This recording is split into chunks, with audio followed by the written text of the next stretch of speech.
Welcome to another installment of JC and Morgan. Thank you so much for stopping by for another season of college football. Week 0 in the books, week 1 coming up. This is number 170 for us, and we've been having a lot of great guests throughout the offseason and talking about a lot of different things.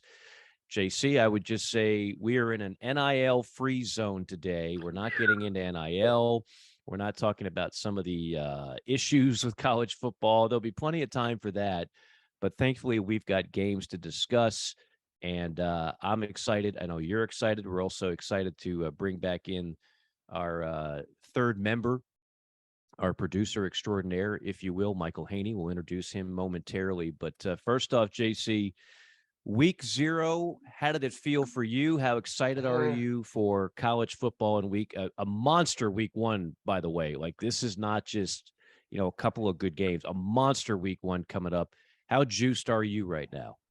I was, I'm juiced about this weekend, starting Thursday, going all the way through. The backyard brawl is back, and I'm kind of a traditionalist, so I'm obviously happy about that. I think Pitt has been one of the most victimized teams in college football through no fault of their own, because they lost the Penn State game, then they lost the West Virginia game, and they lost their stadium. They have to play where the Steelers are at now, yet they're supposed to have a pretty good football team coming up this year, and they could repeat as ACC champs. So good to see them playing West Virginia again.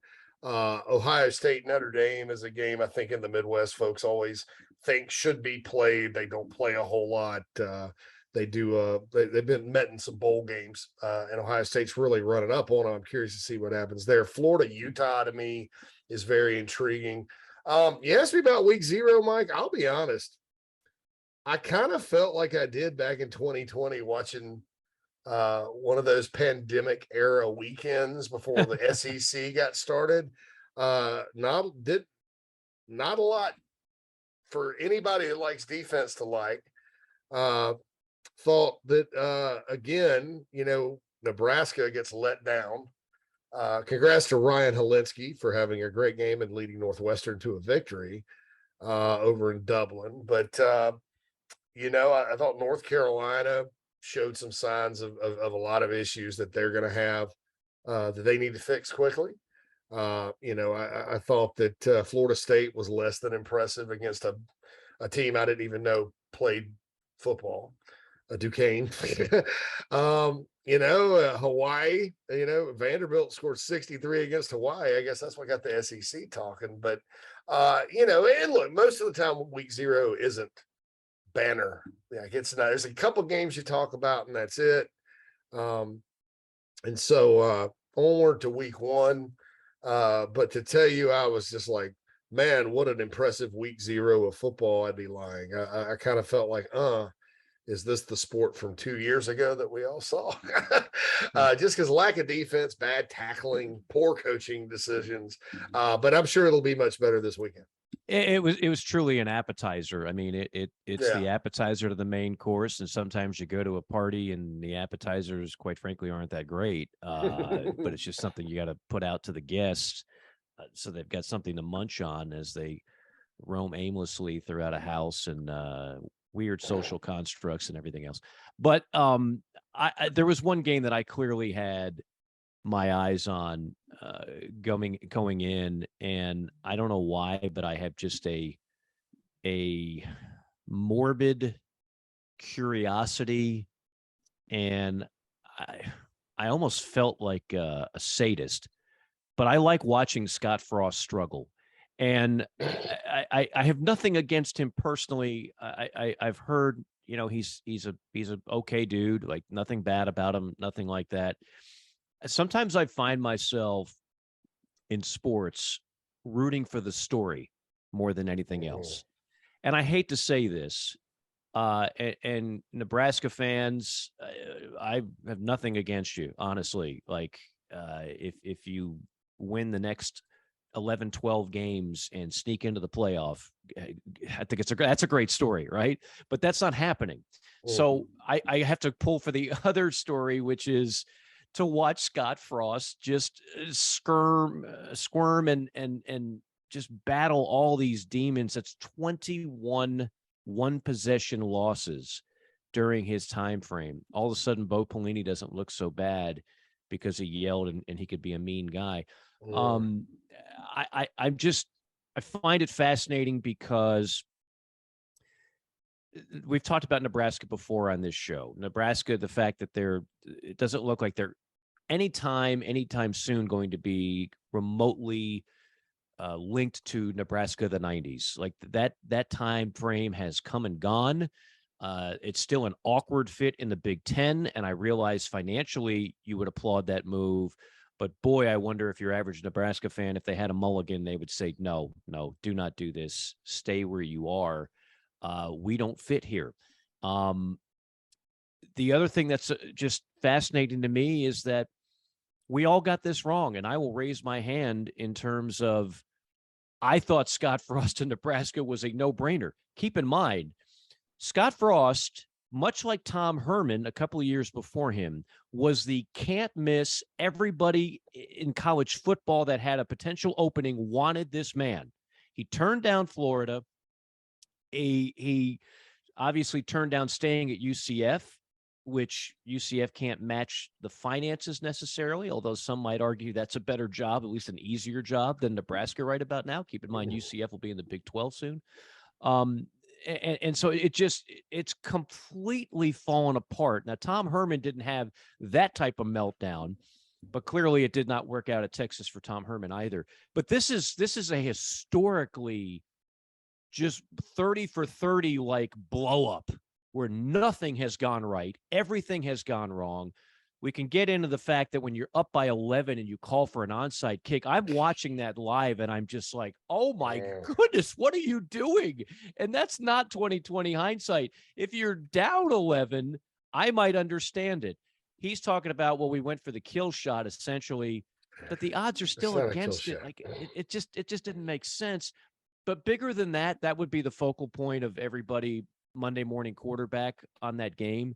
It's not the fact that they didn't get the onside kick. It's the fact that they got completely outplayed after up by 11 in the second half.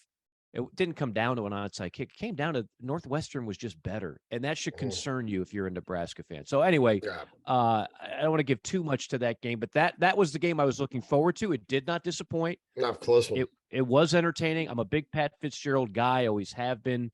Northwestern's secret sauce there is to me, they just know who they are.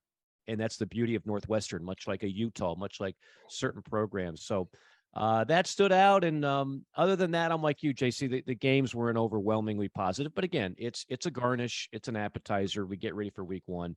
I got to say this. We had Phil Steele on a couple of weeks ago. You guys can see this on our Zoom feed. Oh, yeah. I am 0 for 3 going to Barnes & Nobles in Atlanta. They're always sold out. So I don't have a Phil Steele guide. I feel a little naked this year. I bought an Athlon and a Lindy's for the first time in like 10 years. The Athlon, that is the worst preseason magazine I've seen in a long time. So they're definitely not going to be a sponsor of ours anytime soon. Lindy's wasn't bad. I'm still reading my Lindy's, and this has been helpful as I get ready to call Kentucky, Miami of Ohio in week 1 and Oklahoma in week 2. And so like that, I'm actually getting information for, but it just goes to show you, if you don't get your hands on a Phil Steele, you could be struggling to find a magazine. So anyway, all right. Lots to get to. We'll dig into kind of a under the radar of week 0. We'll dig into a preview of what's ahead, a new segment as well in relation to that called Don't Sleep On, just little nuggets to look forward to that maybe you're not getting the same publicity and hype as some premier matchups a la Georgia, Oregon, Notre Dame, Ohio State. I'm trying to confuse Florida State and LSU. So you got those are the 3 that steal the show. I don't think Georgia Tech Clemson's going to be a game, even though that'll have a nice TV window. So with all that being said, Michael Haney, everybody, we welcome him back to kind of help steer the ship here. And you might remember a year ago, the Hot Haney 5, which we'll get back into. Michael, a longtime sports radio personality and producer, and now becoming a musical sensation in the music city of Nashville, where he now resides. But you still love football, Michael. You can't fight it. You're a music guy, maybe first, but college football, yeah, right there. So it's good to have you back. Yeah, absolutely. Thanks. A little round of applause. I appreciate it. Yes. Hit the applause button. Yeah, all right. Nice to be back. Button. It absolutely is. When I first moved to Nashville now almost 7 years ago, I actually thought that, man, I'm going to be up in Music City. I'm going to be around a bunch of artistic minded people that want to like write songs and music and stuff like that. And then I ended up working with a couple of bands, and they were all huge sports fans. And they knew that I was in sports radio before. So I was always the guy that had to settle the arguments between band members with my quote unquote expertise. So I've never really not gotten rid of the personality type thing. So I'm always feel like the intermediary for people that are like, well, what do you think, guy? What do you think, sports guy? Figure it out. So here we are. So I'm glad, sports guy. I'm glad to be back and kind of scratching the itch in front of an actual microphone. So thank you, gentlemen, for giving me the opportunity to be back. We're glad to have you back. And you know, it's an American sensation, the Hot Haney 5. I think it's as American as apple pie. So we're glad to bring that back. Just 5 random topics. JC and I have not been prepped on this. We don't know where you're going, what you're doing. It's complete anarchy is really what it is. So without further ado, why don't we tap into that, the first installment of the 2022 season of the Hot Haney 5. There you go. There's the reader, the stinger, it's all played. When we switch to StreamYard, we're going to have all that. This is going to be the most well-produced podcast. Pops and buzzes from here. One of the highest rated. All right, gentlemen. Well, going on to the Scott Frost deal, and Mike, you said, hey, you thought this was a can't miss hire. Going back to a lot of conversations that we had when I joined the show last year in terms of the coaching carousel, where things were going. We spent a lot of time talking about Auburn. We spent a lot of time talking about Texas. So, gentlemen, with those 2 schools in mind, and with the struggles of Scott Frost now in year 3, I would like to know, of the major coaching carousel that we had last year, which one of the new hires is going to be this year's version of Brian Harsin at Auburn and Steve Sarkisian at Texas? Who are we going to be talking about in week 11, 12, going into the Heisman talk? Is like, man, that backfired. Man, that's a tough one. We get multiple choice on this one. Well, here we go. So with Auburn and Texas in mind, I mean, I consider those, blue blood, programs. They take their football seriously. So when we go with, let's say Brent Venables, Oklahoma, Brian Kelly at LSU, Billy Napier at Florida, Dan Lenning at Oregon, Cristobal in Miami, Marcus Freeman at Notre Dame, Lincoln Riley, Southern Cal. That's the group I'm looking for. Like, programs that moved around. I'm going to say something that may shock you guys. I'm going to go with Lincoln Riley. That is shocking to me. Yes. Tell me why. No defense. And they have to get through Utah in that division. And Utah has a very good defense. And I think other teams in that league will play defense. I think there's a culture change that has to take place at Southern Cal. And as we saw at Texas through what's now the 3rd straight coach, sometimes that doesn't happen overnight. I think they'll be very exciting offensively. I think, Lincoln Riley obviously did well in the transfer portal. He's got weapons on offense, but I've said it for years that, the Pac-12 is not known as a defensive league. They do play more defense in that league than they do in the Big 12, though. So, I'll say Lincoln Riley. How about that? And if I'm understanding the question correctly, this is not like who's on the hot seat in 2022. Not who's getting fired, but who everybody kind of goes, oh, not a great debut. Yeah, well, I think Steve Sarkisian, to a point, had some expectations going to Texas. I think Brian Harsin, even though most folks in the Southeast said it's kind of a fish out of water deal, he did start 6-2, started well, and I think folks had high hopes for him. It's kind of that idea of all these big name programs that made coaching changes.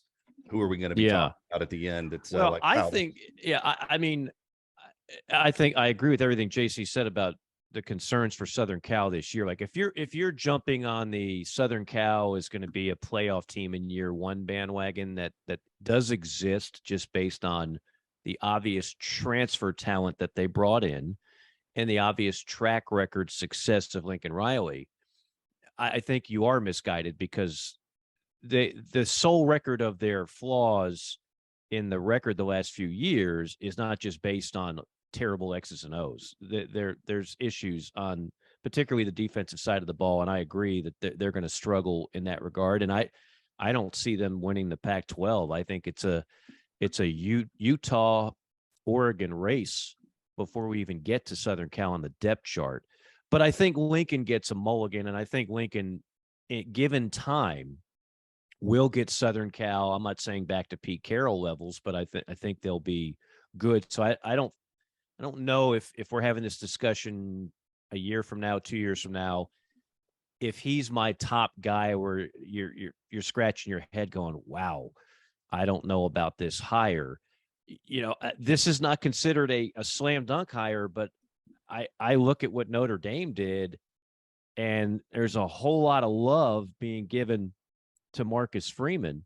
And clearly there were a lot of people that were in his corner, despite the fact that he doesn't have a track record as a head coach. We're talking Notre Dame here. That hire, to me, it might work out. It might be terrific, but I certainly would not be shocked if it does not go great, because I think it's real easy to remember, to forget what Brian Kelly did at Notre Dame. He didn't win a national title, but damn it, he did everything else. You know, he had his team in position to win a national title multiple times. By the way, if you haven't seen the Manti Te'o documentary, oh man, that is interesting. That's an interesting 2 hours. But what made me think about that is he played for one national title. Notre Dame played for another national title under Coach Kelly. They were routinely winning 10 games, routinely playing for high stakes. They just, when they got on the biggest game, it's not like they choked or Brian Kelly pulled a Scott Frost and called for a onside kick up by 11 in the second half.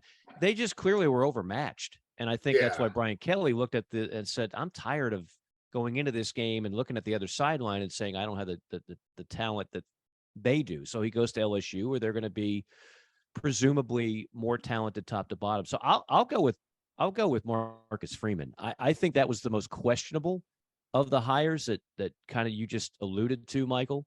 And again, we're not talking about a tier 2 program.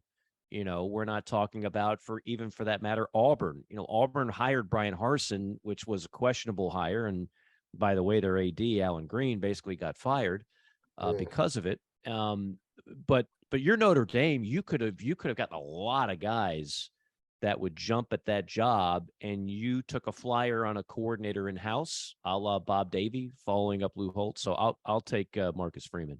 All right, very interesting choices there. And I'll have a secondary thing here too. Dan Lanning at Oregon. I have a feeling that was going to be my next question there, Jason. They're going to go about 8-4, and they're going to get boat raced by Georgia this weekend.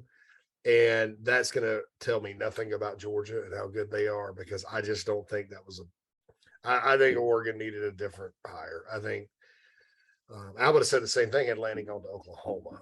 I just knowing about what kind of went into Georgia's championship last year, be careful. Be careful about the guy with the title that's sitting there, and he's supposed to be the lead singer, right?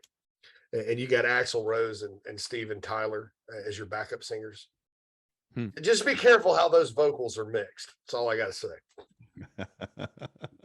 Dude looks like a lady. Yeah, dude looks like a lady. How about that? Not Dan Lanning, but just not Dan Lanning. Just a Harris. All right, Mike. Do you want to have a JC just gave us a 1A and 1B? Do you want to have maybe a secondary option on that one as well? Well, I actually would agree with that. I think that.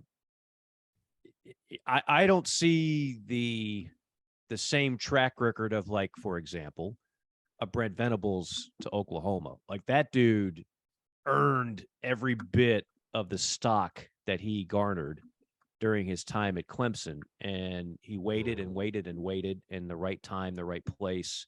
Obviously has deep ties to Oklahoma. That might not work out. Who knows? But I could totally get behind that hire.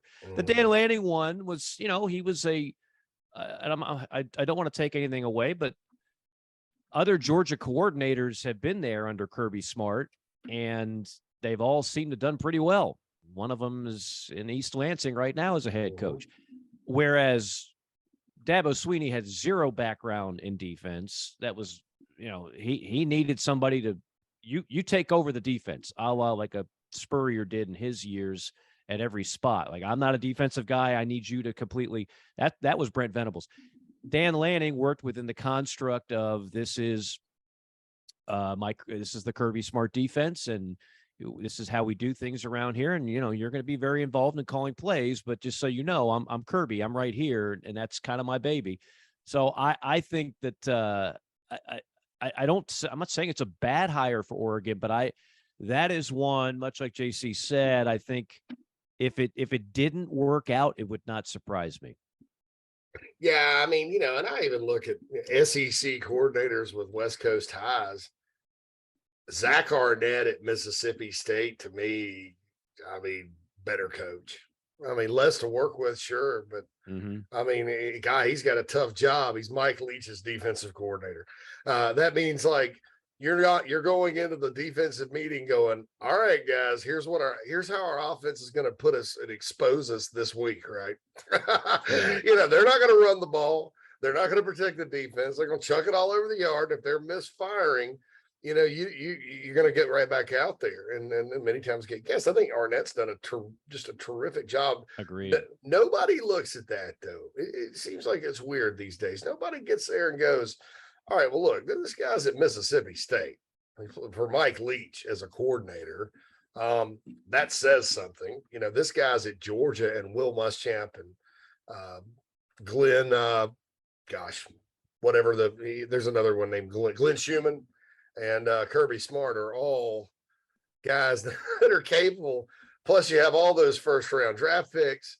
I don't know, man. I don't know. Maybe I'm wrong. Because the other thing, the X factor in all this, guys, is like, okay, obviously how good of a recruiter they're going to be as a head coach. And then there's just like the intangibles. Like, none of us really thought Sam Pittman was a great hire when it was made, did we? I mean, I didn't. I thought it was okay, but I didn't think that he would have the success he's had in 2 years in Fayetteville. And maybe they finally start to level off a little bit this year now that they are truly the hunted and not just the aw shuck story. But that's the kind of stuff you can't predict. Like Sam Pittman, he has a certain thing that players love and they give everything for him. And so that turned out to be a very good hire, even though, again, if you just went on track record and credentials, it was somewhat non-plus. But we just don't. That's the part we don't know. I don't know what Dan Lanning, what he's like in that locker room. Obviously, to go back to Marcus Freeman and Notre Dame, his players loved him, and they were all in on him getting the job, and you might even say helped him get the job. Those are the kind of things you can't see on a Wikipedia page on a specific coach and what his background and what his biography is. Yeah, absolutely. You're right about that. And I agree with you there. Now, the Pittman hire, I was like, it was a head scratcher because I thought surely they would get Lane Kiffin. I thought Lane Kiffin would go back to Arkansas too because Monty was there. And I was like, well, I mean, but it was just such a dumpster fire. We're finding out now the roster wasn't as bad as we thought, but culturally it was in the tank. So obviously Lane went to Ole Miss, but when he hired Kendall Briles and Barry Odom as his coordinators, I was like, this guy's going to do a lot better than people think. Those two are outstanding at what they do. And obviously, you're right. The Hogs are going to be the hunted this year. People are picking them like 10-2, things like that. So we'll see what happens. All right. So for the record, I think we've got Lincoln Riley for JC and Marcus Freeman is the one there with the unsurprising if things don't work out for Dan Lanning at Oregon. Those will be the next names in the Brian Harsin, Steve Sarkisian world as we wrap up the season here for not maybe reaching some preseason expectations. All right. So, Mike, earlier you alluded to Mel Tucker at East Lansing and Michigan State, having a phenomenal turnaround last year, going from 2-5 in the COVID year of 2020 to 11-2 last year, bumping up to an amazingly lucrative contract for a guy who had not yet coached a bowl game. So with that in mind, to flip it around, not necessarily from the coaching perspective, but a team that you guys believe will make that biggest jump, who is going to be either a sub 500 or maybe right around 500 team that might be nosing that double-digit win total this year, that could be a surprise kind of coming out of nowhere? Who, somebody asked me the other day to pick the second best team in the ACC, and I struggled with it, and then I reluctantly landed on Miami with Van Dyke, and predicted that there'd be a Clemson Miami ACC title game, and then I wanted to punch myself for falling into that trap, because Miami's done this too many times. I'm not saying the U is back. I'm just saying that I could see them taking a jump. I think they have the right coach. They have a pretty specially talented quarterback. And so, and again, it's the ACC. So, there's some teams in the SEC that I see could take a jump in terms of talent, in terms of where the program is headed. You take a South Carolina, for example, and you get Spencer Rattler, and you're coming off a 7-win season, and the recruiting is good, and there's momentum. But with that schedule, I'd be surprised if they won more than 8. So that wouldn't qualify for your question, right? So I need to find a team that I think is moving in the right direction, or a program that's moving in the right direction. But also, when I look at the schedule, I could see a jump in wins. So that's one of the first ones that comes to mind. I know there's a lot of momentum from a media hype standpoint for Texas. And again, they don't have the daunting schedule that you would in the SEC or even the Big Ten, but I don't know. I can't get there. I can't. First of all, you're gambling on a quarterback in Ewers who we don't know yet. There's a whole lot of we just don't know. Even if you think that Sark is finally going to get things going, and if you believe Baylor was a fluke last year under Dave Aranda, which I don't. If you believe Oklahoma is going to take a major step backward, which I don't, I can't get to where Texas is going to have an 11-win season this year, even though there's a lot of people that are jumping on that bandwagon. I'm gonna throw a team out there. Kansas State Wildcats. Oh, dark horse in the Big 12 to me. You kind of look at the Big 12. You mentioned Texas. I can't get there either, Mike. In fact, I think we're going to see the first slaughter of the Longhorns, of many, when they join the SEC in a couple of years, the second week of the season, because that thing's not going to be close. Their problems have nothing to do with having great athletes or talent or anything. They're just soft. And let's just call it like it is. They are soft. And guess what? Their former head coach, who started this softness toward the end of his tenure, he's at North Carolina now. I saw Florida A&M, which had 20-something players suspended, go toe-to-toe with North Carolina. I'm recognizing every name the Tar Heels have on the field because they were all big-time recruits. And they're not that young anymore either. And just let them go up and down the field on them. Hooty, whom, hum. Now they pulled away at the end, but this softness is systemic at Texas. You don't lose 57-56 to Kansas at home if you're not soft. And guess what the opposite of soft in the Big 12 is? Kansas State. Even when they're not very good, you would never call them soft. They have a good coach at Chris Kleiman. They got a lot of players coming back. People have been talking about them as a potential dark horse in that league. I'm not buying Oklahoma State. I'm not buying Baylor, although I'd love to see Gundy get there because he's been knocking on the door a couple of times. I'm not buying Baylor. I think TCU is going to regret their decision when they hired a new they brought Dykes over from across town and fired Patterson. Still not sold on Texas. Oklahoma, to me, would be the safe bet. But if we're talking like a Michigan State style season, Michigan State didn't win the division either, but they got to 10-2 or whatever. So I think if there's a team that can do that out there that maybe nobody's talking about, it's that bunch in Manhattan, Kansas.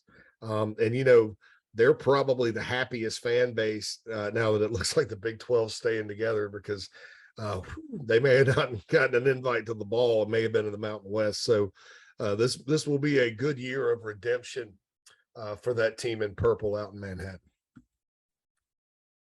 All right, so we got Kansas State for JC, and Mike, is Miami? Is that the? I'm going Miami. Going Miami. Oh. I know. I hate myself for it. Mario's, that was a caged animal hire for them. Mario's a winner, and he's home, and they're recruiting well, and they got a good quarterback. But this is also the type of Miami team we always look at and go, hey, they should win 10 games, and then they're losing to Duke. I know. Well, gentlemen, before you get too far into the thoughts, this leads into question number 3. So I don't want to waste it all with that. But with all of this in mind, with the new hire of Cristobal at Miami, with seeing what happened with Clemson last year, taking a quote unquote step back, they won 10 games, but obviously the standards are higher there in Tiger Town. A lot of turnover with Clemson. They've owned the league for the last 6 years up until Pitt won the league last year. We see NC State, we see Pitt win the league, we see Wake Forest doing what they did, the new hire of Cristobal. Is the ACC finally starting to become a competitive league now? Is Clemson's grasp on the league looser than ever and primed for a takeover from someone else? Great question, and the answer is no. And so when I say ACC game, I throw that in with a caveat. They're going to be a double-digit dog once they get there. By the way, Charlie Strong, co-coordinator at Miami, to help Mario Cristobal. I mean, it's a pretty strong staff when you put them under the microscope. No, I think Clemson takes a major step forward. I mean, and again, you could have a Kelly Bryant situation looming where you bench the starter, the hyped up 5-star and DJ, and if he's can't hit the broadside of a barn again, you've got just the number one quarterback in the country waiting there in the wings. But I look at it. This is one of my favorite things to evaluate talent with. We were just talking about the stars and everything else, and that's great. One thing, looking at my Lindy's now that they did that I thought was very good. They're apparently in bed with NFL Draft Bible, and I use that as a metaphor. I don't know who the people at Lindy's actually sleeps with, but NFL Draft Bible, I don't even know if they're college football fans or if they even care. But here's what they do care about. They care about who playing college football is going to be drafted highly in the next upcoming NFL draft, right? So if you look at it, and if you just go with like the top players at every position. For example, defensive tackle, number 2, Brian Brzee, Clemson. Number 7, Tyler Davis, Clemson. Defensive ends, number 1 prospect, Miles Murphy, Clemson. Number 10, KJ Henry, Clemson. These are only draft eligible guys, by the way. There's a few sophomores that would not be on this list. Clemson's defense alone is loaded. And it's not as if they lack skilled players on the offensive side. By the way, on the line of scrimmage, they've got one of the top rated offensive tackles, Jordan McFadden, Clemson. So I just think that they're still ahead of the game to where this is a unique year in the ACC. Give the ACC props. This is one of the best quarterback years, and I hope Sam Hartman is able to come back. I love that kid. I've called a couple of his games, and he is a difference maker. With him, Wake Forest could win 10 games. Without him, I don't think so. Not even close. But you take a Sam Hartman and you take that crop of quarterbacks at the ACC. It's one of the best years top to bottom. The problem is all those other positions on the field, even if you have, say, an NFL quarterback talent at NC State, which they believe they do, at Miami, which they believe they do, I could go on and on. There's other quarterbacks that maybe aren't like first round draft pick potential, but are really good college quarterbacks in the league this year. Sam Hartman would be one of those, certainly if when he's back, let's hope. They don't have the Jimmies and the Joes at the other positions. So no, I say it's still Clemson and everybody out. Like last year was your 1 year. Pitt, you had that 1 year, and you had the first round quarterback and Kenny Pickett, and Clemson was clearly down. You got in there and you had your glory.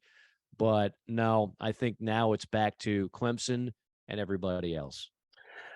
I don't think Clemson's going anywhere. I'll say this: their schedule's kind of backloaded a little bit. They have Notre Dame, Miami, Louisville, South Carolina, all in November. They usually don't play their toughest stretch during that point in time. I don't think that they're going to be what they once were on offense. There's just not a T. Higgins or Justin Ross before he got hurt. I mean, you can go back in time to Mike Williams, and they don't seem to have a guy like that at receiver. They have good receivers, probably top fourth of that league, but not like they used to be. They're not what they used to be at running back. They're not what they used to be at quarterback. Offensive line could be one of the best in the Dabo era, though, and that's important because if you notice Dabo Swinney through the years, what he'll do is when maybe they're not as explosive, he'll just run the ball and play defense and bleed you to death. Everybody thinks Clemson's this high wire act, and yeah, they are when they got the guys. But look at the 2017 team that went undefeated and unfortunately ran into Bama in the semis with Kelly Bryant at quarterback. They were so good on defense, they just ran it and stopped the run. Etienne was a freshman, they had a good year, and they got by with Bryant playing QB. You mentioned the quarterbacks in this league.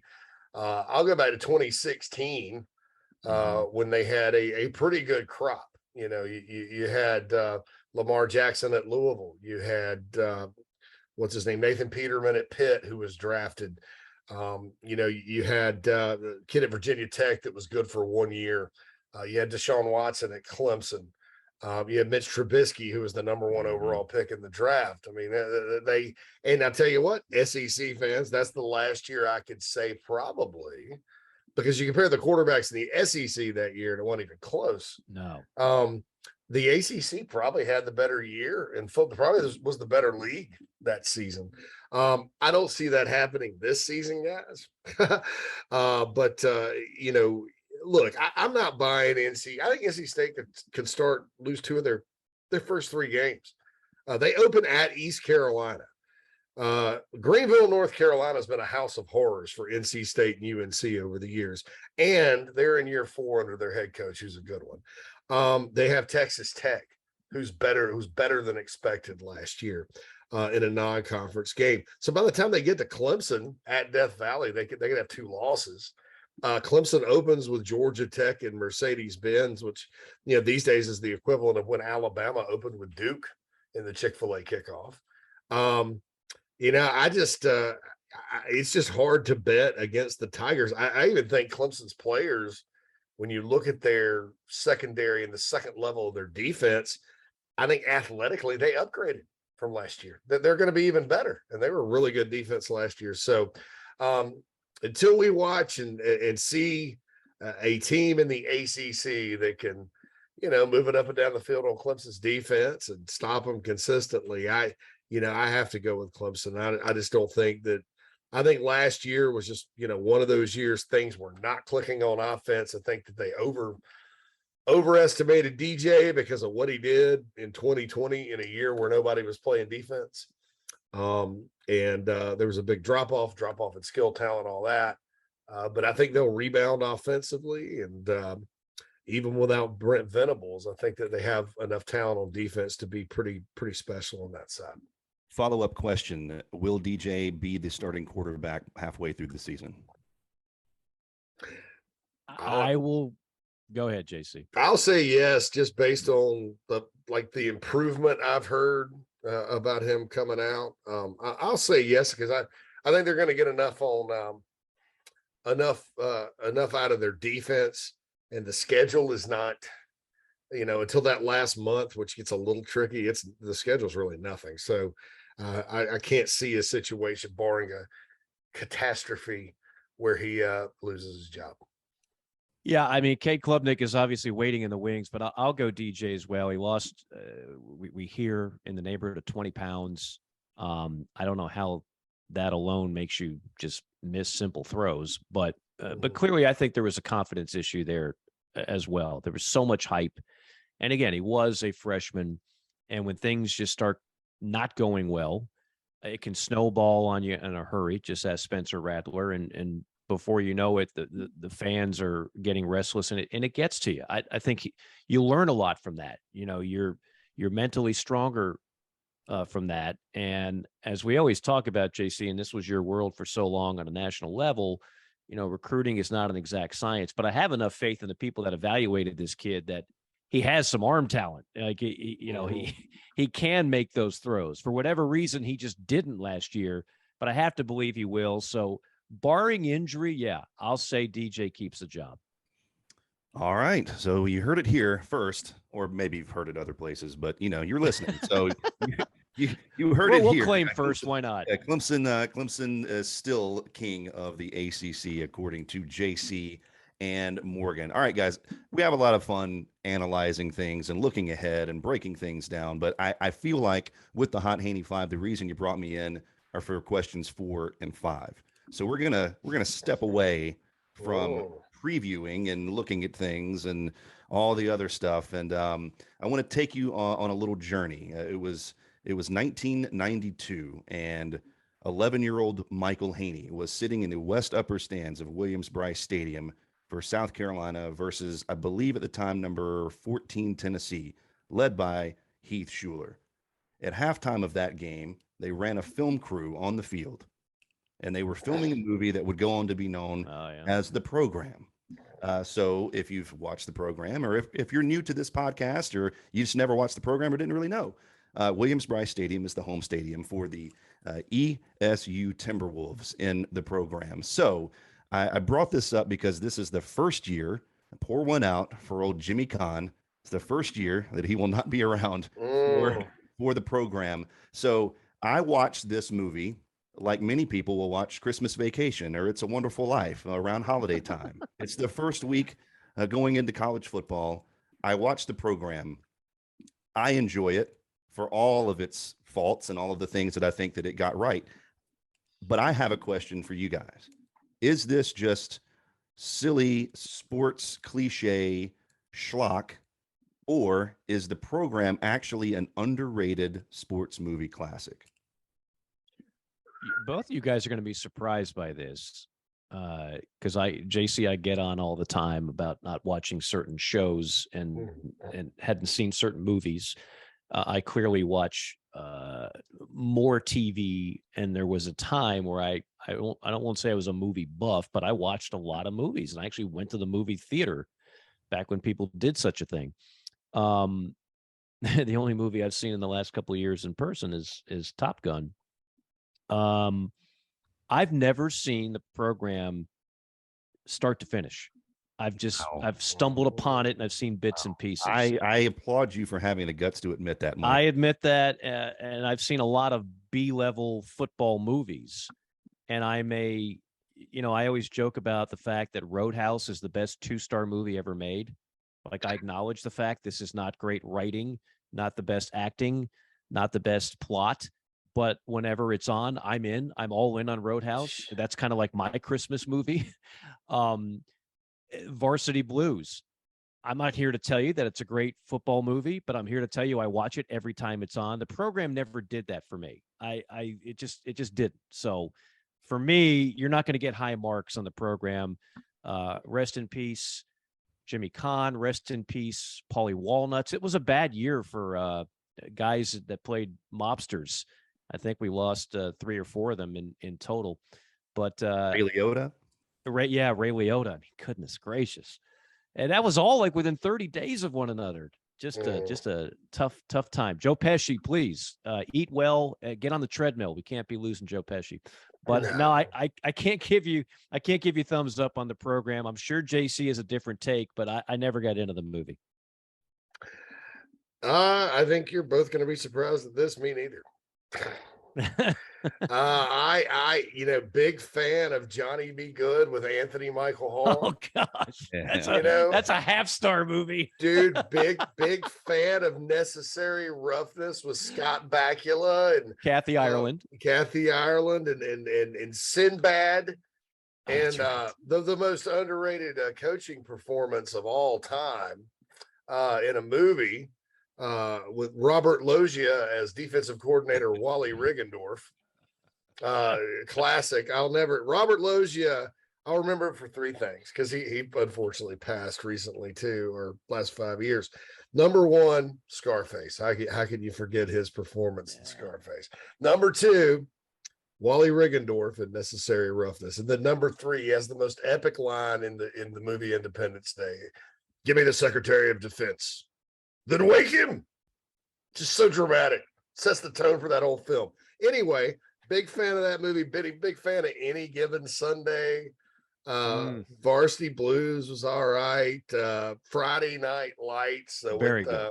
With our boy, Billy Bob Thornton as the coach, and all that. But the program, even though like they shot it at Williams-Brice, that was a good day for the Gamecocks. Obviously, they beat Tennessee the first time they played them as a SEC opponents and ran Johnny Majors off, right? But that's I don't know if it's must see for me. So I'm gonna side with Mike, which probably surprises all of you. All right, Siskel and Ebert here. Give it 2 thumbs down. I'm surprised by both of you. I'm not gonna lie. I'm a little hurt. My heart sank just a little bit. Sorry with this one. Yeah, I just think it holds up. Like, it's silly, but upon watching every year, like, there's a lot of things in it that still hold true today. Like, I think it's the only movie that really kind of tries to dramatically look at the inner workings of a college football team. Everything else has been like some of the ones that you mentioned, like Necessary Roughness, are just, they're trying to have fun with it, and it's a comedic take on the whole deal. But we're talking about steroid abuse, improper benefits, alcohol abuse, Heisman campaign going awry. You've got the board of trustees that's breathing down Coach Sam Winter's neck. You've had 2 bad seasons. You better win this year or else. It's everything that we talk about, and they encapsulated it so perfectly in just under in 2 hours. Now, and see, I love Blue Chips now. Like, that's for basketball, and that's weird because it's basically kind of the same type flick. But right, yeah, I watch Blue Chips anytime it's on. And Blue Chips holds up more now than ever. Yeah, no doubt, when you think about it, it holds up more now. And let me just say this again on the program: I'm not a hard thumbs down. I can't be a thumbs up or thumbs down because I didn't see the movie start to finish. I'm more like a flaccid thumb, which I think they have a pill for that. But so I can't rip the movie, but based on the bits and pieces that I saw, again, out of sequence, just channel surfing, I can't sit here and tell you that that's a movie I would really stand behind. All right. Well, can we do some homework here? I know that you're a very, very busy man, Mike, but you do travel a lot. I do. Can we get you to watch the program start to finish? I guess within the next month. Like, is it on Netflix? Is it on? I doubt it. It's not. Yeah, it's not. I gotta buy it for like $20. You can rent it for $3.99 on Amazon. Download it to my laptop and watch it on a plane. You don't have to commit yourself to the movie. You can rent it. Okay. You can't stream it for free anywhere, especially for you listening out there if you've never watched the movie. Or okay, I'll do that. And if convince JC to actually watch Last Chance U, like the first 4 seasons, which I have not been able to watch. This is a man who used to cover recruiting on a national basis. This is all about prospects and a JUCO, and it should be right up his alley, and I can't get him to watch it. Because I've lived it before, man. The reason I've never watched Last Chance U, and I probably should, and one day I will, because I get behind on things like Entourage. Like, it was the last season before I picked that up, and I love the show. I thought it was outstanding. Classic. But I lived it. I went and got a rental car in Phoenix and drove to Yuma, Arizona, through the desert for an Arizona Western University practice one day and sat there and watched the whole thing. That's JUCO recruiting. I thought, maybe I know there are a lot of characters in Last Chance U, just from what I saw in the previews, but I'll watch it eventually. Right. I'll check. You heard it. You heard it here. I'll watch it first. You're hedging your bet. You're not committing. Not going to commit fully. All right. Well, Mike, we've got you on the record. You're going to watch. I will watch start to finish the program, and I will have a full review. Yeah, and then you and I have our own thing personally.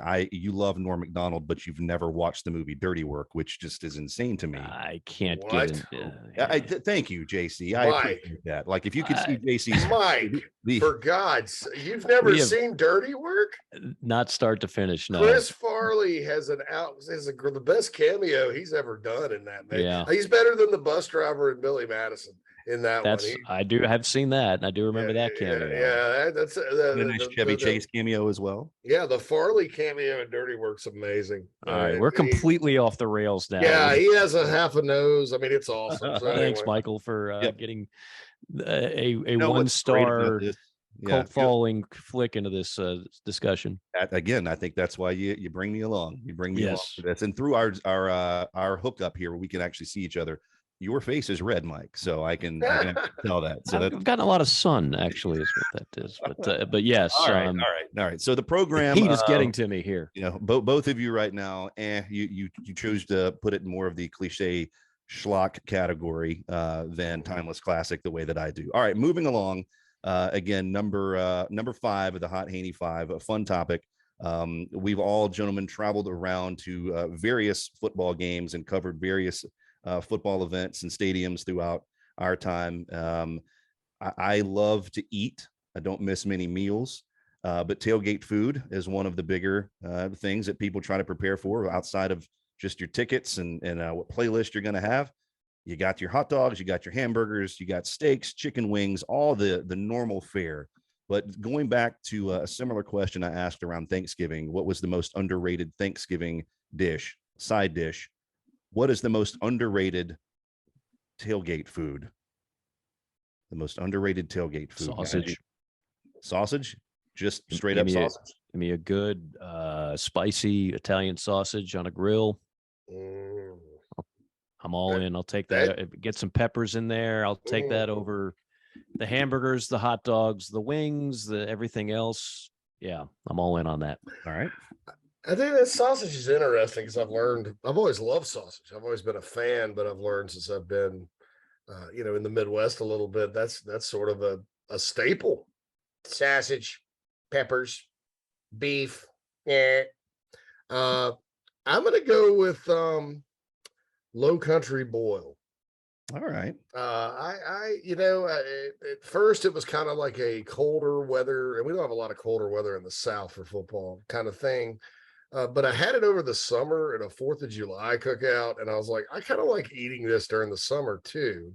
And I'm a big fan of like potatoes and, sausage, like we mentioned, and the shrimp and all that. And I think Low Country Boil would be my underrated tailgate food. And I'll add this one little aside.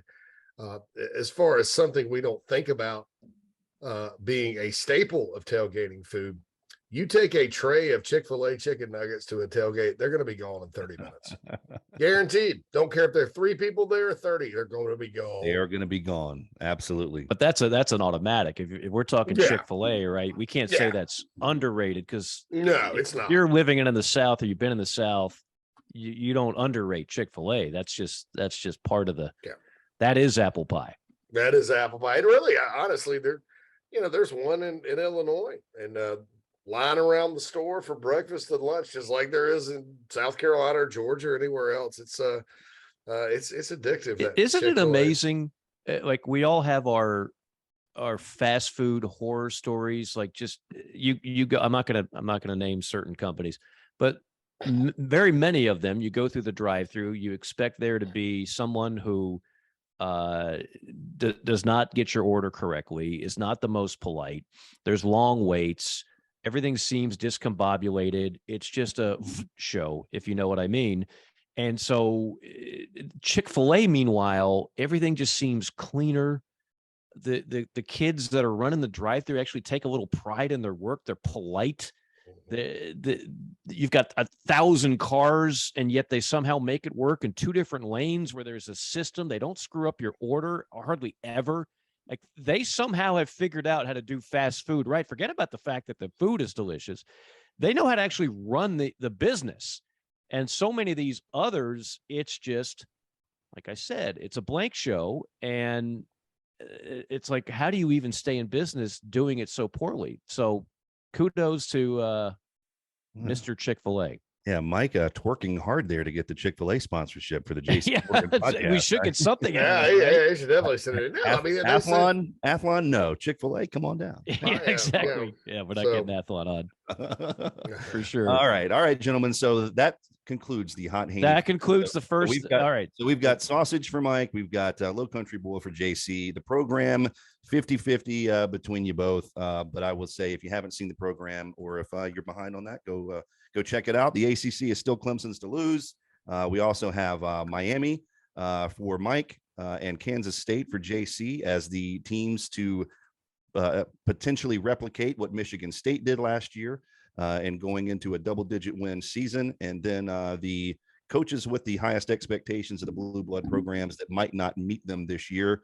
We're going Lincoln Riley for JC at USC, and then Marcus Freeman for Mike at Notre Dame. And that wraps it up for the Hot Haney 5, guys. All right, I like it. Good stuff. We'll smoothly transition from that segment to the Under the Radar segment, JC, from week 0, and I'll just offer mine real quick. Number 1, we already touched on it. Ryan Helinski. It's a great story for those that have not followed that. You know about his brother. If you have followed it, it's been a rough road. Things, for whatever reason, did not work out in South Carolina.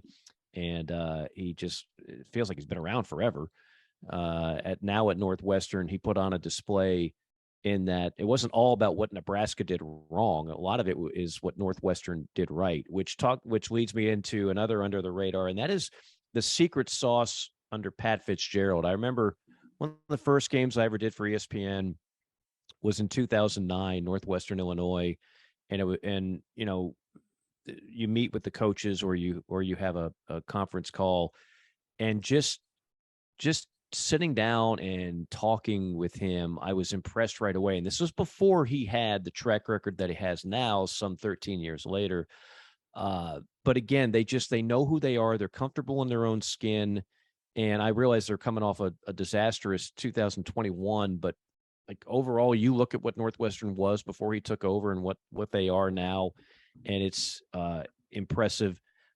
Speaking of which, Illinois' Brett Bielema, I know that wasn't a huge win, but I think Brett Bielema at Illinois is going to be a good fit. I didn't think Brett Bielema was the clown show that a lot of people tried to remember him as at Arkansas.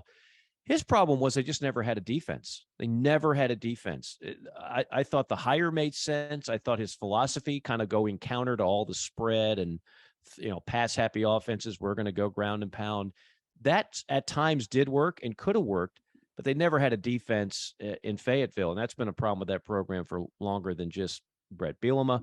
And I'll say one more, the under the radar, the power of the Auburn brass. This week, Alan Green, basically reading the tea leaves, contract not renewed. It was up in January. He's out. Remember, in fairness to Alan Green, he's not the one that gave Gus Malzahn that 7-year deal when Gus kind of had him over a barrel and Arkansas looked like they might try to hire Gus away. That was not his deal, but he came a month later. And basically you had influential boosters orchestrating a coup, and they ran Malzahn out of his job, including a hefty buyout that came with it. Then they tried to get their own own guy into the job, and Allen said, no, I'm going to make this hire. I'm sorry, Mr. Yellowwood, but we're not hiring who you tell me to hire. I can't fault him for that. The hire of Brian Harsin, while some quickly tried to make that sound like a perfect fit, it never seemed like a perfect fit to me at all. And Brian Harsin, there's this feeling out there that he's dead man walking this year unless Auburn just completely throws a rabbit out of the hat, and maybe they do. But the power of the Auburn brass, they didn't want Harsin. They almost tried to get, well, they didn't almost, they tried to get him fired after 1 year. They fell short of that. I don't think they wanted Alan Green either. And now they're going to get their way on that. Green, a guy who was a baseball player at Notre Dame, and the rest of his track record, Notre Dame as assistant, I believe, in the front office, and then Buffalo was kind of his background. But yeah, that is a difficult job to be the AD or the head coach at Auburn. No question about that. So never underestimate the power of those boosters, that little cabal inside that fan base. They got some power, and they are not afraid to use it. No, and it you just kind of knew that, like, because the brass at Auburn wanted Kevin Steele. Okay, so Alan Green decides he's going to make the hire, and with some students and some other people that normally don't make decisions at Auburn, and they just sat back and were like, all right. And then they got to 6-2 last year, and then they lost 5 straight games, and well, now Alan Green's not the AD at Auburn anymore, and that's just that they don't care. Okay, Auburn people want to sit there and talk about how dysfunctional they are, and how, oh my God, Kevin White, the former Duke AD, just went off about the subject like it was the end of the world. Well, you don't understand what what that place is all about. So butt out. I mean, Auburn is going to continue to do it. They will fire Harsin this year. Maybe if he starts 3-2 to start the season and loses to LSU and Penn State at home, or if he starts 2-3 and loses to Missouri, LSU, and Penn State at home, he is getting fired. I mean, that's just all there is to it. What I don't understand is why they didn't hire Hugh Freeze instead of Brian Harsin. And now there may be some kind of command from the Godfather about hiring Hugh. But that's the guy they need. I mean, that's the guy that can challenge Bama, him or Lane Kiffin. I mean, Harsin never made much sense at all. Bringing the Boise State philosophy to the Plains, I think you need a little different philosophy for it. But that's the thing. If you're outraged by Alan Green getting fired at Auburn, you don't know Auburn. Out there. Right. There were some people that were like, oh my God, this poor guy, Did you hear what Paul Feinbaum said about that? He called it, and I think this is a term that applies a lot in our current climate, not just in sports, but in news, fake outrage. There's a lot of fake outrage about that story. Yes. Oh my God, how could they? It was a lot of fake outrage. You shouldn't have been surprised at all by this. No, I mean, it was going to happen. I'm surprised it didn't happen sooner. I thought for sure last year, they were going to fire everybody. And that's what Auburn does. I mean, it is a miracle. It is a miracle. And Gus Malzahn, as much respect, and I think they're going to have a pretty good year this year down at UCF. As much respect as I have for him as a head coach, and we have some mutual friends, and I like him as a person. It may be the dumbest thing. The dumbest thing, like coaching decision-wise, he ever did was stay there. Now, the millions of dollars, maybe he's not so dumb, but I would have $20-something million buyout. I would have told them to kiss my bahunkus and been on the first plane back home to Arkansas if I were him at the time. But he clung to it, and I guess he's a rich man now, and has a really good job at UCF. But I just kind of thought, I was like, man, Gus needs to go, because I mean, yes, they had 2 weeks where they were the best team in the country in 2017, but then they still lost to Georgia, and then they lost to UCF in the bowl game. And, people were already starting to grumble about the 40, and then they gave him a $40 million contract. So I just, I don't know. Hindsight's 20/20 on those things. They couldn't live as much as Auburn had issues with Gus. He did beat Alabama multiple times, and they would never have forgiven themselves if they let that man go to Arkansas, and Arkansas surpassed Auburn, which right now they kind of have done that anyway for the time being. If the Arkansas had surpassed Auburn with Auburn's old coach, they just could not, even if they weren't totally enamored with Gus, and I never thought that they really were. That thought kept them up at night and said, pay that man his money. And that's exactly what they did. Well, Rounders fight for you.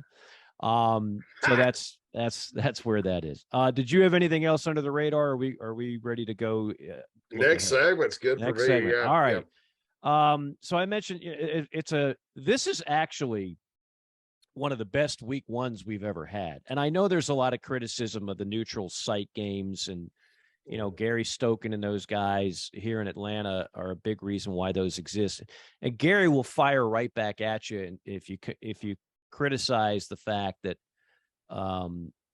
they don't, these games on neutral sites in Atlanta or wherever else, we don't like them and we'd rather have home and home. But Gary will point out, and I think he's got some validity to this, is that without our involvement in all this, you wouldn't have these great matchups.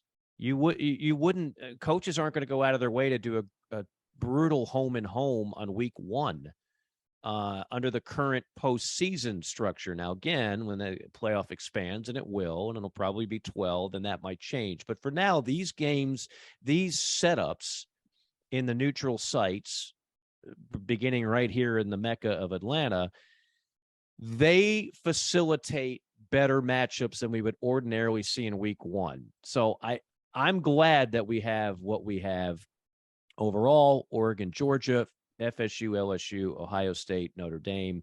Although in all three cases, it's pretty heavy favorites. I mean, these are sexy matchups, but you're talking about double-digit favorites in the case of Ohio State and Georgia. I can't remember the line on LSU, FSU, but I know LSU is a favorite. I don't know if it's double digits or not. Anyway, so we've got those. But here's the thing and this kind of leads right into the don't sleep on segment, JC. Don't sleep on these matchups. Cincinnati, Arkansas. That's juicy. I'm in. I mean, come on. We just talked about what Sam Pittman's done at Arkansas. They've been a media darling. So is Cincinnati.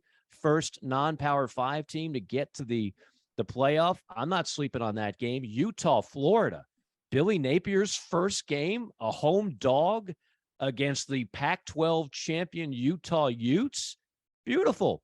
Penn State at Purdue. Do not sleep on Purdue at home. I'm telling you, that is a trap game for the Nittany Lions. Be careful. I'll even throw in Memphis at Memphis State. Don't sleep on Memphis going into Starkville and causing some issues. And I'll throw one more at you. I'm going to go out on a little bit of a limb in that you always hear me talk about the fact that not all FCS programs are built alike, right? Like if you want to give yourself an automatic dub, you don't put North Dakota State on the schedule. You don't put James Madison on the schedule. You put Eastern Illinois on the schedule. Or you put, Duquesne. I didn't know they had a football team either, JC. Yeah. Full disclosure, I had no idea Duquesne played football. So that's a cakewalk. I mean, that's a walkthrough. But if you're not careful and you just start scheduling FCS teams, well, you can do what, say, Montana did to Washington last year, and they beat them 13-7. That led to the end of the Jimmy Lake era. Everybody was like, "Oh, that's going to tremendous hire." Same thing with Willie Taggart. I don't know that Jimmy Lake wasn't going to take over for Peterson soon anyway. Yeah. It's the same crowd that praised the Willie Taggart hire. Like Jimmy Lake, brilliant hire. Then they lose to Montana 13-7. That led to his $10 million. So Jimmy Lake got a $10 million buyout. So not bad for a guy that really didn't do a whole heck of a lot as a head coach. I was on the call for this bad boy. East Tennessee State went into Nashville and beat the Clark Lee Vanderbilt Commodores 23-3. Now, again, you say East Tennessee State, 1AA school. Well, they went to the playoff. If I'm not mistaken, they might have been in the semis. Like those FCS playoff teams, like they know how to win. They're no joke. And nowadays they have a ton of players that are FBS transfers, even Power 5 transfers on their roster. So they're not just like Rudy. I think people think FCS. I think a bunch of Rudies out there. That's not it at all. Jacksonville State, who could forget this on the final play, defeats FSU 20-17, and Northern Arizona beat Arizona 21-19. So in the spirit of don't sleep on FCS teams winning, I think we're going to have an FCS upset this weekend. I don't know which game it'll be, but I think we're going to have an FCS over an FBS and maybe even a Power 5. There's a couple of Power 5 ones. How about Richmond at Virginia? Would it shock you if Richmond beat Virginia? No. Would it shock you if Tennessee Tech beat Kansas in Lawrence? Wouldn't shock me. So, I mean, I think there's some. Would it shock you if Chattanooga won at Illinois? That's a couple weeks away. Yeah. But I think that Idaho at Washington State. I mean, there's a program that has gone through a lot with the Rolovich firing and a lawsuit. They're neighbors too. Idaho's right down the road. Yeah. There you go. So I'm saying don't sleep on the FCS this weekend pulling off at least one upset. How about Northern Arizona State? The Sun Devils have gone from a program that looked like they were kind of on their way under Herb Edwards to like massive attrition last year. They lost all their good players. You play to try and cheat the system and lose kids and coaches to other places. Exactly. So, man, and Northern Arizona, I think, did you say they beat Arizona last year? The Lumberjacks get fired up. They have a good program. Yep. Coming down from Flagstaff. I could definitely see it. Portland State at San Jose State. Portland State's pulled stuff before. Yeah. Eastern Kentucky's got a good program. They play Eastern Michigan. I was not impressed with Charlotte at all last week. They play William and Mary. I don't know about Tennessee Tech and Kansas, Mike. Tennessee Tech kind of up and down. How about Central Connecticut and UConn? Wouldn't that be something? Yeah, we're still barely considering UConn an FBS program. Yeah, they're right there. Fighting Jim Morris now. They showed some life over the weekend. Give them credit. They did show some life. After winning perhaps the most Corona Bro program in college football during the pandemic when they just like shut it down. Yeah, bye. See you. We're done. We're not going to play. That's pretty much how it went down. I would say James Madison over Middle Tennessee, but James Madison's actually in the Sun Belt this year. So they're up in FBS now. Yeah. South JMU Dakota, is now FBS. I was looking for a North Dakota State, but North Dakota plays at Nebraska. If it were North Dakota State, I think there would be a lot of clenched fannies in Memorial Stadium in Lincoln, Nebraska this Saturday, just to be honest. But that's a good call. These FCS schools do that. I'm going to say this: a potential one to look out for that could be more of a game. I'm not calling for the Bulldogs to pull the upset, but South Carolina State. Watching them play Jackson State last year in the HBCU Bowl, looking at their offense, their quarterback, they have a receiver that'll be a day 1, day 2 pick in the NFL draft. They have good transfers. They're good on both sides. They play UCF. Don't know how you're going to stop John Reese Plumlee in there, as our good friend Phil Steele pointed out to us the other day, Mike. But I think SC State has the firepower to go in there on offense and give them some scary moments. That game's on Thursday at 7:00 on ESPN Plus. By the way, since you mentioned that, UCF John, an avid listener to this podcast, you mentioned we've got some Texas fans, we've got some people in the Midwest, and even people out west that listen, because this is not just a specific regional podcast, even though we all have ties to the Southeast and the SEC. I told UCF John, I said, look, I got an assignment for you. Sometimes we put our listeners to work. I said, right now you guys are in the American and not the Big 12. We admittedly, we don't talk a ton of AAC football. Give me every week, give me a little paragraph synopsis of what to look forward to in the American, and I will read it on the air. So that is something to look forward to. Nice. We will break down some AAC football. They're in a state of flux because they're about to lose some pretty good programs to the Big 12, but we'll give the AAC a little bit of love, and Mike Oresco and all the good guys over there. Michael Haney, you've been chomping at the bit over there. I'm looking at you with your Nashville shirt and your trucker cap. What did you want to say? Oh, I just, I don't know if I was chomping at the bit or anything. Maybe you weren't chomping.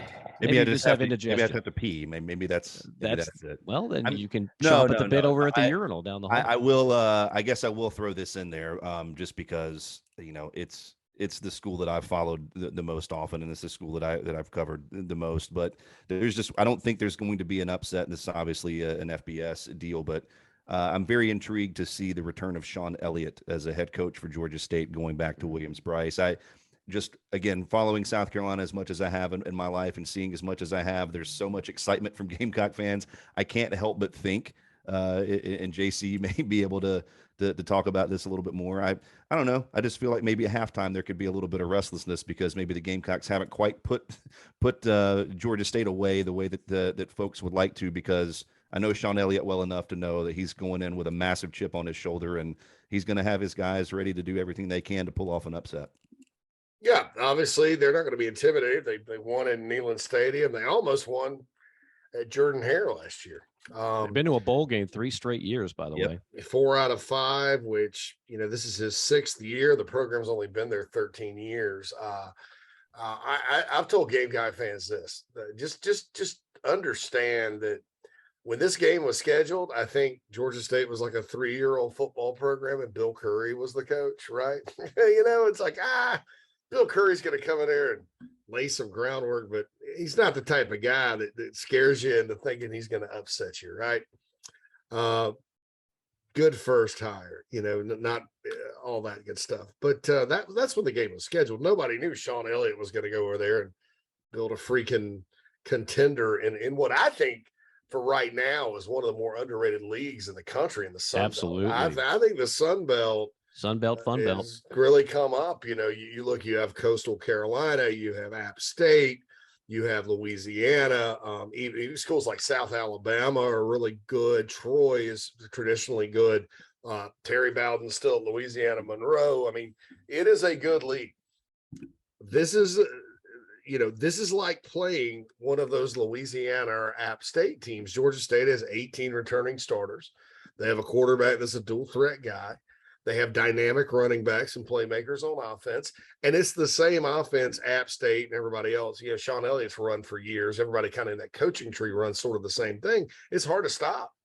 Now, from a Gamecock perspective, they go to Arkansas week 2. So it's kind of good in a way because you're going to prepare for the quarterback run game against these guys, Georgia State and all that, and that will prepare you thus for Arkansas. But with as many players as they have coming back, they have 20 players on their roster from South Carolina. They have 5 from Columbia alone. They have a former Gamecock, Jamias Williams, at running back, who was a freshman All-SEC selection at corner in 2017 for the Gamecocks. That's a long time, guys. But it's not going to be an easy win. I think South Carolina will win it, like 35-21-ish. And if they do, I think they should be happy because I think they probably a win over a dang good quality contending team in the Sun Belt Conference this year. And just like not all FCS programs are built the same, not all Group 5. Because, again, right. This is a Georgia State program that is clearly on the map. I'm sitting here as we record this 10 miles away from their stadium, which used to be Turner Field.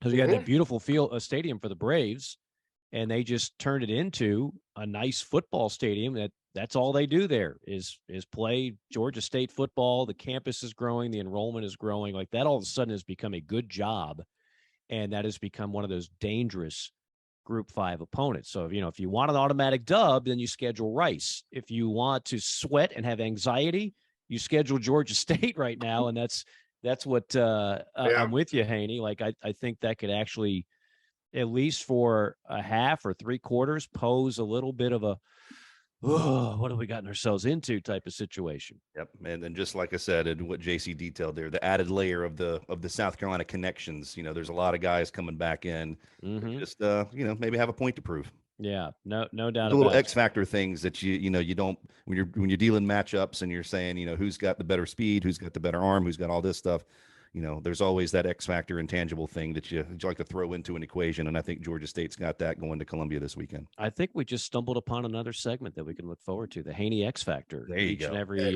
week here on JC and Morgan. By the way, are so happy to have our title sponsor, Blue Delta Jeans. Blue Delta Jeans, based out of Oxford, Mississippi. A ton of folks have already become Blue Delta customers. Haney, you're in the country music world. It seems like every country music singer has a pair of Blue Deltas. So, I mean, the quality, don't you? Firsthand. Yeah, I do. Yeah, absolutely. Without having a pair, which we need to fix. Yeah, I mean, I've heard good things. And I'm proud to be associated with them here with the podcast. Yeah, we're proud to be associated with them as well. They do terrific work. Check out the website, bluedeltajeans.com. Gentlemen, this has been a solid first week where we're all back together. Episode number 170 of JC and Morgan. Any closing thoughts before we sign off here? Just looking forward to getting it going. Can't wait there's just such little to talk about after week 0. Usually there's at least 2 things. There's really only one. Looking forward to having some football to discuss. Glad we could get through this one with a lot of football, right? Instead of NIL and everything else we've talked to death all summer, right? Yeah, we've covered all that other stuff, I think, about as well as it can be covered. I'm not saying we're not going to touch on that again throughout the entire season, but for the time being, it really is. It's about the games, and we are we are so jonesing for it this year. Again, back to normal with crowds. We had that for the most part last year, but I don't know, something just feels a little bit different about this year. A little bit more excitement in the air about this season overall. And I think week 1, like I said, some of the highlights will be the upsets that will happen, and there will be a few. Make no doubt about it. We'll break those down as well as everything else in what will be a hopefully monumental week number 1. That's going to do it for us, for JC Sherbert, for Michael Haney. So we got Chicago, we got Nashville, and here I am, Mike Morgan, in Atlanta, saying so long for now. We'll see you next time on JC and Morgan.